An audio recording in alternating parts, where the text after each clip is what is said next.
The government is trying to make it harder for some abuse survivors to get their redress.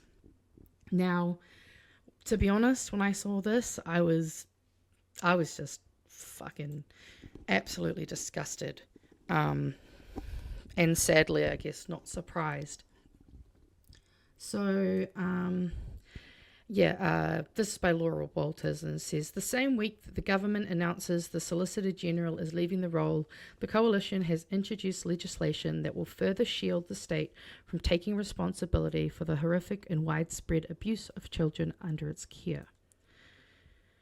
The government plans to pass a law making it harder for state abuse survivors with a history of violent or serious offending to access redress, something a lawyer and survivor advocate describes as unjust, discriminatory, and contrary to the principles of trauma-informed, survivor-focused redress.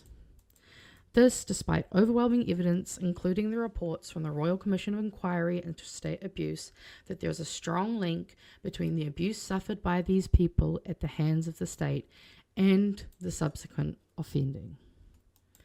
Which, obviously, you feel like you shouldn't have to actually go any further than that. It's just absolute, the worst example of victim blaming that I could possibly even think of, but trust this government to be evil enough to go ahead and do this. It goes on to say, at the same time, the redress system for abuse and care bill, which was introduced to Parliament on Monday as part of the Coalition's $774 million redress scheme, also explicitly provides legal cover for state agencies when they apologise to survivors who suffered while under their care. This comes as the government's redress scheme is being tested in court, with Lake Alice survivor Malcolm Richards continuing his court battle, alleging the scheme fails to provide fair and proper redress as required by international law. Labour spokesperson for Children, Willow Jean Prime, says she's concerned the bill doesn't follow the redress recommendations of the Royal Commission, adding that it hadn't been designed with input and collaboration from survivors. These concerns are echoed by the Green Party and expert lawyers who have worked with more than 1,400 survivors of state and faith-based abuse, which is just a horrible amount of people suffering. Newsroom reported that the state has gone to lengths to minimize, cover up, deny, and avoid liability in regards to the abuse that occurred and harm caused since then. There are ongoing criticisms from survivors about the lack of accountability and fair redress.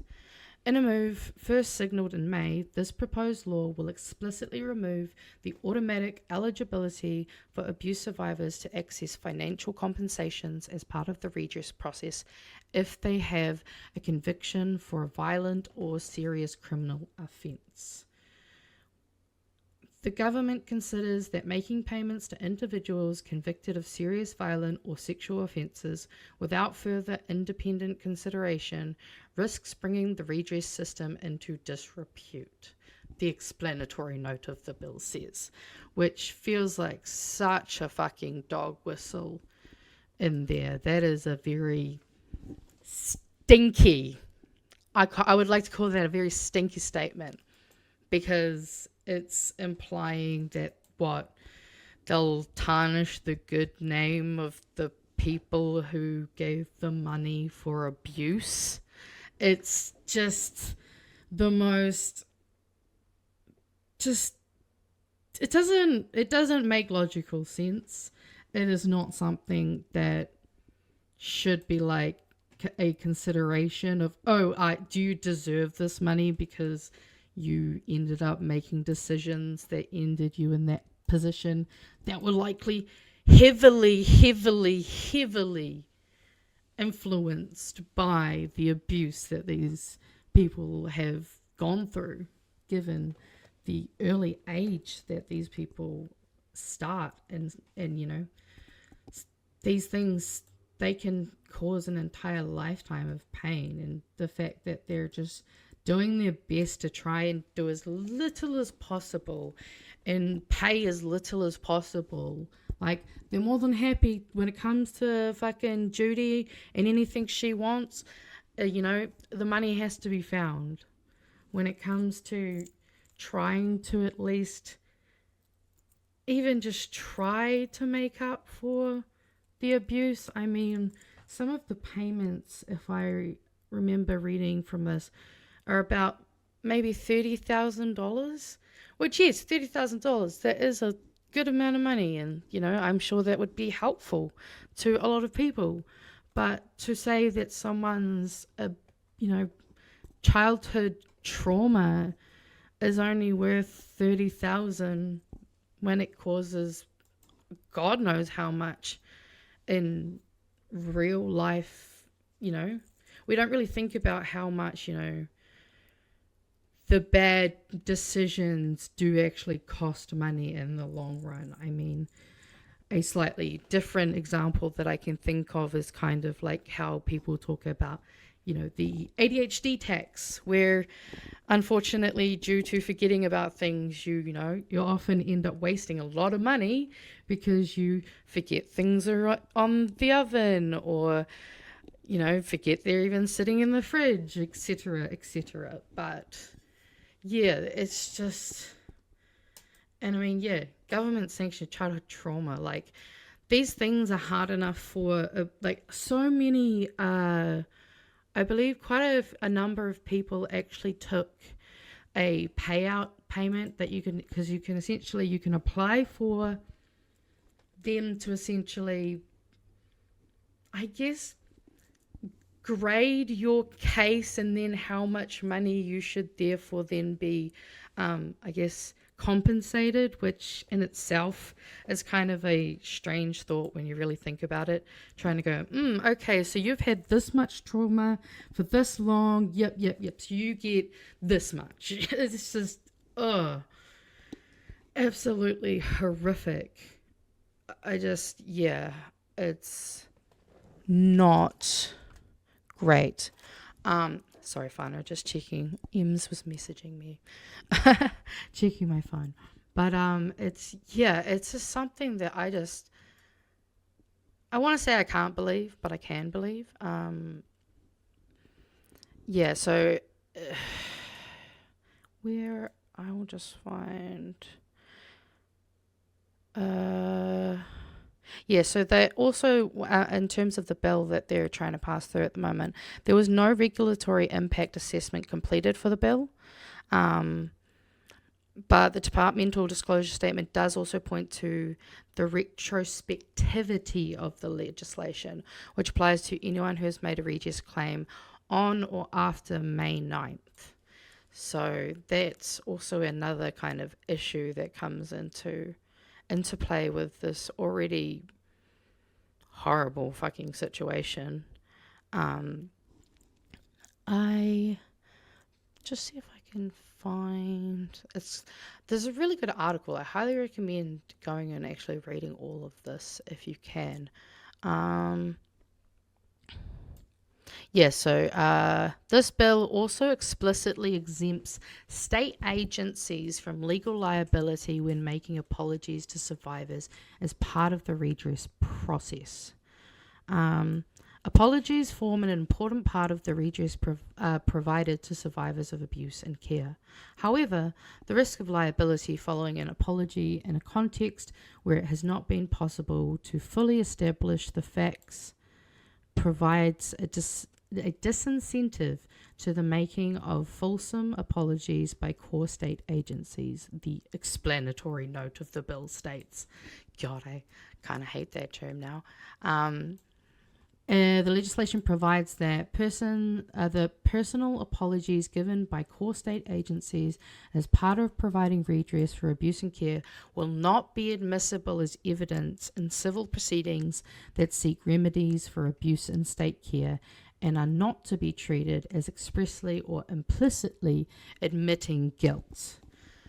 This is the stinkiest part. It gets stinkier, unfortunately, because this is just slap in the face and just absolute shitting on these victims. Broader issues of whether the state was taking full accountability and offering a fair and proper redress remains a contentious one, as you could probably tell. The Royal Commission's final report also detailed the lengths institutions have gone to cover up or minimise the abuse and dodge moral, legal and financial responsibility. There has been widespread abuse and neglect in state and faith-based care, which has had a devastating personal and multi-generational impact on survivors, their whānau and society as a whole. It has been minimised and covered up by the institutions responsible. Significant resources have been used to deny survivors their voice and to defend the indefensible. This must stop.